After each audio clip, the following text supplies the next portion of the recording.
হরে কৃষ্ণ দিদি। হরে কৃষ্ণ। সবাই তো দেবদেবীর কাছে মানত করে, তোমরা কি ভগবানের কাছে মানত করো?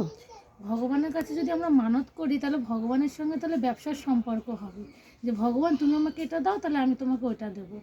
তাহলে ভগবান আর আমাদের মধ্যে, যে ভগবান হচ্ছে বাবা মা, আমরা হচ্ছে সন্তান, তাহলে আর সেটা সম্পর্ক থাকবে না, আর আমাদের কিছু চাওয়ার প্রয়োজন হয় না, কারণ ভগবান জানে তার সন্তানের কী প্রয়োজন, ঠিক সেইভাবে দেবে। হ্যাঁ, এবার যার হয়তো টাকা দিচ্ছে অট্টালিকা চাইতে পারি, কিন্তু ভগবান কি তাকে অট্টালিকা দেবে? কারণ অট্টালিকা তার প্রয়োজন নেই, আর তার কর্মদোষে তারও সেই ভাগ্যেও নেই, সে কর্ম করেছে ওরকমই।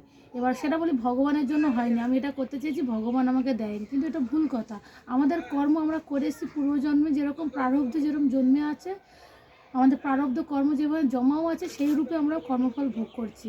আমাদের সেই জন্য মানত করলেও, যেটা অনেক বলে আমি মানত করেছি বলে আমরা পেয়েছি দেবদেবী, হয়তো দেবদেবী পূর্ণ করে, সেটা আমার জানা নেই, কারণ আমরা দেবদেবীর কাছে সত্যি কিছু চাইনি কোনো দিন, আমি তো বিশেষ করে কোনো দিন কিছু চাইনি। আর আমি যে ভগবানের যেরকম সেবা করি, ভগবান যদি মনে হয় দেবে, কারণ কর্ম হচ্ছে তোমার অধিকার, ফলে কোনো অধিকার নেই, সেটা সব শাস্ত্রে লেখা আছে।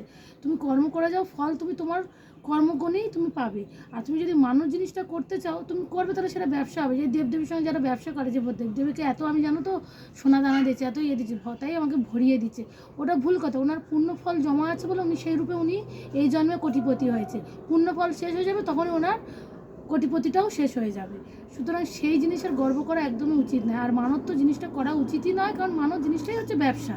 তুমি ভগবানের সাথে ব্যবসা করো, ভগবান হচ্ছে আমাদের বাবা মা তুল্য, মানে বাবা মা, পরম পিতা ভগবান শ্রীকৃষ্ণ জানেন তোমার কি দরকার। যদি বলতেন যে আমি অক্সিজেনটা বন্ধ করে দিই, তোমার বাবার ক্ষমতা নেই অক্সিজেন সিলিন্ডার তোমাকে গন্ডায় গন্ডায় তোমাকে সার্ভিস দেবে, কারণ অক্সিজেনের যা দাম। সেরকম ভগবান দিনের পর দিন, যে হচ্ছে নাস্তিক যে হচ্ছে আস্তিক, ভগবান অক্সিজেন দিয়েই যাচ্ছে। ওই ভগবান তো বলে না যে আমি দেবো না, তুমি আমাকে ডাকছো না বলে।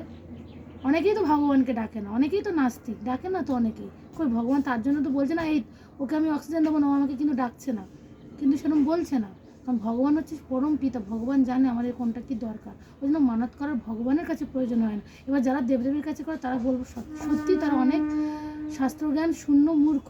এবার তাদের এবার জানতে গেলে সাধুসঙ্গ করা উচিত, ভক্ত সঙ্গ করা উচিত, তাহলে জানতে পারবে যে ভগবানের সঙ্গে কীরকম মিশতে হয়, ভগবানের সঙ্গে কীরকম থাকতে হয়, আর ভগবানের কীভাবে সেবা করতে হয়, তাহলে আর সেই মানব জিনিসটা তার মাথায় আসবে না কোনোদিন। হরি বল।